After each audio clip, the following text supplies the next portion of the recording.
چیزوں سے ہمیں آپ کو منع کیا ہے، یہی چیز جان لو میرے پیارے ساتھیوں، اور اسی کے اوپر عمل ہو جائے اور اسی کے اوپر ہماری زندگی گزر جائے۔ یاد رکھنا اللہ کے نبی جناب محمد رسول اللہ صلی اللہ علیہ وسلم نے فرمایا کہ رب کی کہی باتوں کے اوپر عمل کر لو، اور رب نے جو باتوں سے منع فرمایا ہے اگر ان باتوں سے اپنے آپ کو روک لو تو یاد رکھنا تمہیں دنیا کے اندر بھی کامیابی اور مرنے کے بعد اللہ تعالیٰ دو چیزیں، کون سی چیزیں اللہ پسند کرتا ہے اور کون سی چیزیں اللہ پسند نہیں کرتا؟ ہمیں وہی کرنا جو اللہ کو پسند نہیں کریں گے، اور جو اللہ کو پسند نہیں ہے وہ ہم نہیں کریں گے۔ یاد سمجھ لیجیے، زندگی کی کوئی گارنٹی نہیں۔ قرآن کی جو آیت کریمہ میں نے آپ کے ساتھ پڑھی ہے، سورہ کہف کی آخری آیت کو آپ پڑھا کرو اور آپ پڑھتے بھی ہو۔ جو میں کسی سورہ کہف میں تلاوت کرتا ہوگا قرآن کی آیتوں سے ان کی نظر بھی پڑتی ہوگی اور قرآن کی آیتیں بھی پڑھتا ہوگا۔ وَمَن كَانَ يَرْجُو لِقَاءَ رَبِّهِ فَلْيَعْمَلْ عَمَلًا صَالِحًا وَلَا يُشْرِكْ بِعِبَادَةِ رَبِّهِ أَحَدًا۔ اللہ اپنے بندوں سے کہہ رہا، میرے بندوں، اے میرے بندوں،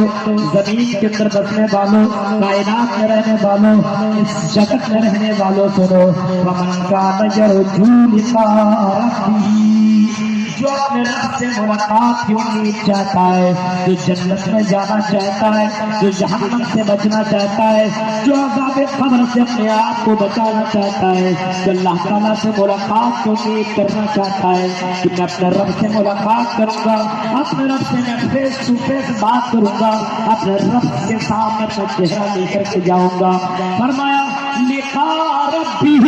فلیعمل عملا صالحا، اے میرے بندے تو میرا قول یہ ہے، میرا فرمان یہ ہے، اے میرے بندوں تم سارے کے سارے میرے بندے ہو، اپنی زندگی کے اندر یہ عمل کر لو، فلیعمل عملا صالحا، تم دنیا کے اندر اچھے اعمال کر لو،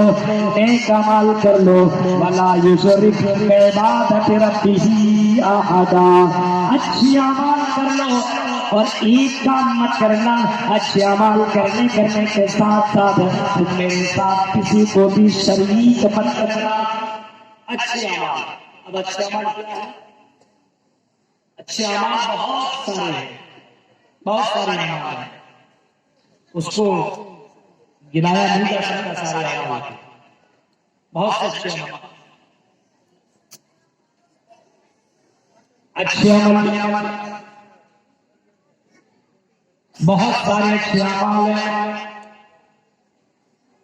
نیک عمل ہے۔ اچھے عمل یہ بھی ہے کہ آدمی اپنی زندگی کے اندر توحید کے اوپر برقرار رہے، سجدہ کرے تو صرف اللہ کے سامنے، مانگے تو صرف اللہ سے، رکوع سجدہ کرے عبادت کرے تو صرف اللہ کا۔ اتنا بہتر عمل ہے، اتنا اچھا عمل ہے، اللہ کے نبی جناب محمد رسول اللہ صلی اللہ علیہ وسلم نے کبھی فرمایا تھا، حضرت ابو ہریرہ نے، اور حضرت ابو ہریرہ نے سوال بھی کیا تھا کہ اللہ کے نبی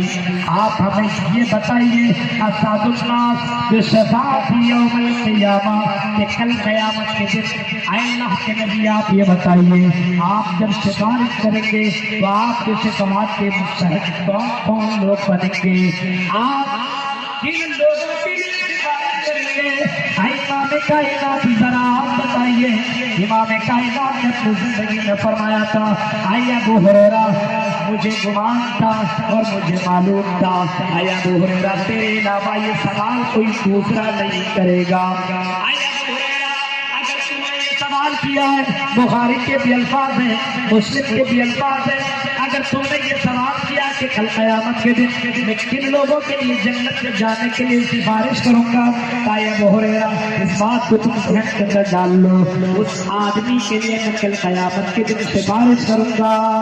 من قال لا الہ الا اللہ خالصا من قلبی او نفسی، جس نے خلوص دل کے ساتھ رب تعالیٰ کی گواہی دی ہوگی، جس نے لا الہ الا اللہ کہا ہوگا، جس نے لا الہ الا اللہ کے اوپر زندگی گزاری ہوئی ہوگا، جس کا عمل اسی کے اوپر رہا ہوگا اور اس کے ساتھ کسی کو شریک نہ کیا ہوگا۔ اے ابو ہریرہ، میں مخلص اور خالص توحید والوں کے لیے کل قیامت کے دن